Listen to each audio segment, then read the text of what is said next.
watching some of these interviews, like David Letterman's interview with like Lindsay Lohan. Yeah, that's been circulating recently. Like that would not work today.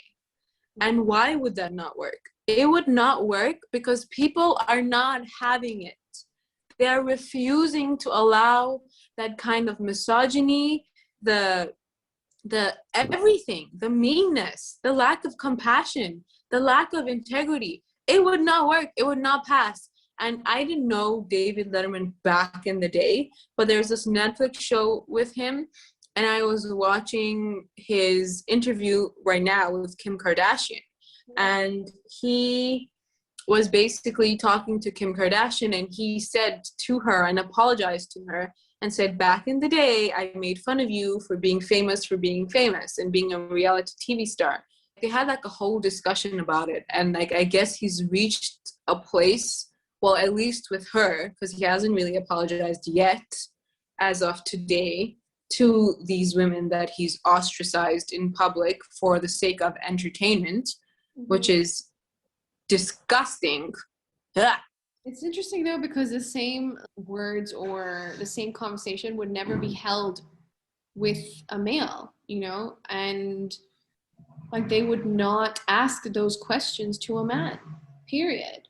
They would not subject a man or question their fame or question their bodies or their appearances. And it's just, again, right? Like, at least we've come far. Yeah, I saw this video in a very famous one, is Scarlett Johansson, like, you know, getting back at like reporters asking her, and there's they have like all her like male co-stars, and then she'll get like the really dumb, you know, rabbit food questions, and she literally straight out be like, how come they get the interesting existential questions and I get that what salad did you eat for your body type question, you know?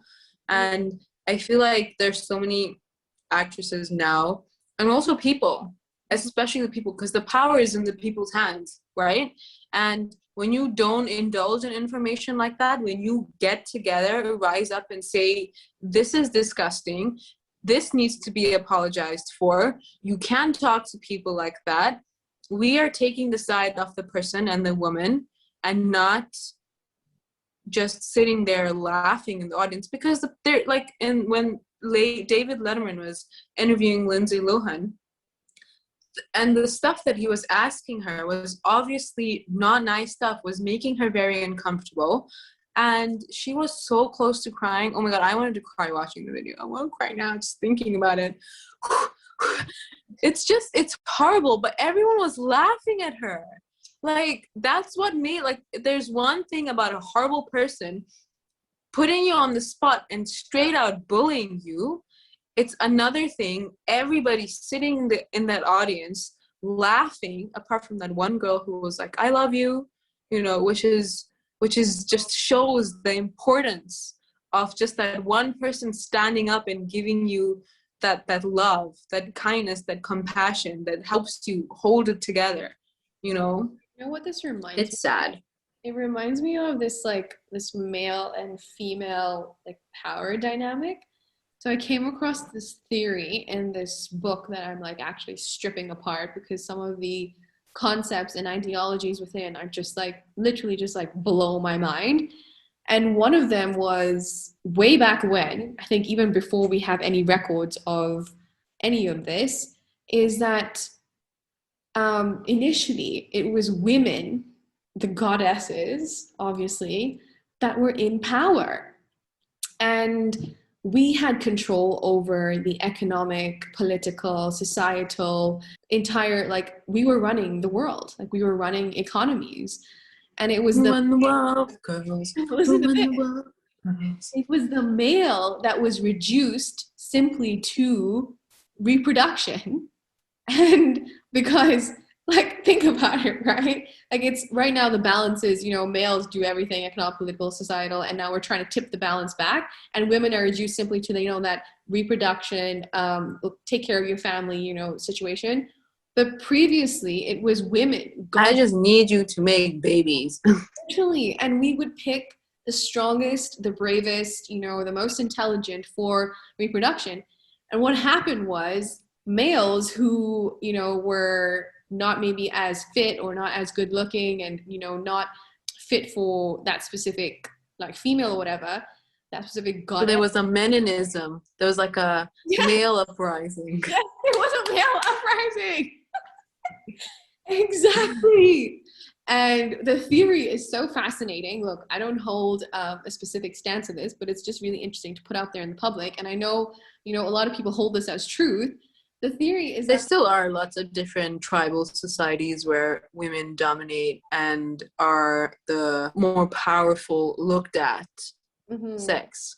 So then what happened was males came up with a story which was a story of the devil, apparently, to keep humanity and to keep so they created a need for themselves.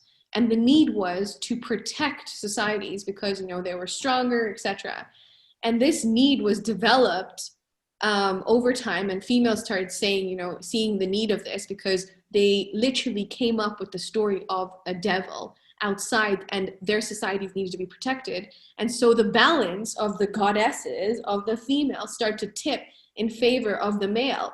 And as time went on, they just kept putting in more fear and more suppression and more, it was never ending, where now the tables sit with the men and the women sit at the bottom. But it's such a fascinating concept. What book is this? It's Conversations with God, like the one that I keep talking about, by Neil Donald Walsh. Honestly, I'm going to put this story in the comments below. Everyone should read it. It's so fascinating. Or maybe we'll create a blog or something. I don't know. It's just such a fascinating theory that, maybe this whole, fear mindset and this protective mindset and this warmongering mindset of the male has developed from the simple story of creating the devil, of creating an enemy, a common enemy, And it just fascinates me where, initially it was the goddess, it was the female, and now it's, the male that's taken power. And the balance, So what's the solution? Balance.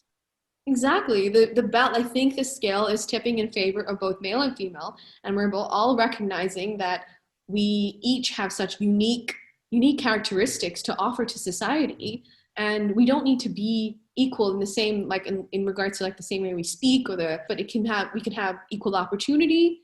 It's interesting because I was listening to Abraham Hicks and she was asked a similar question about the difference between male and female, and she said, as source energy, as a soul, as pure consciousness, you are viewed the same. It's just viewed as pure soul.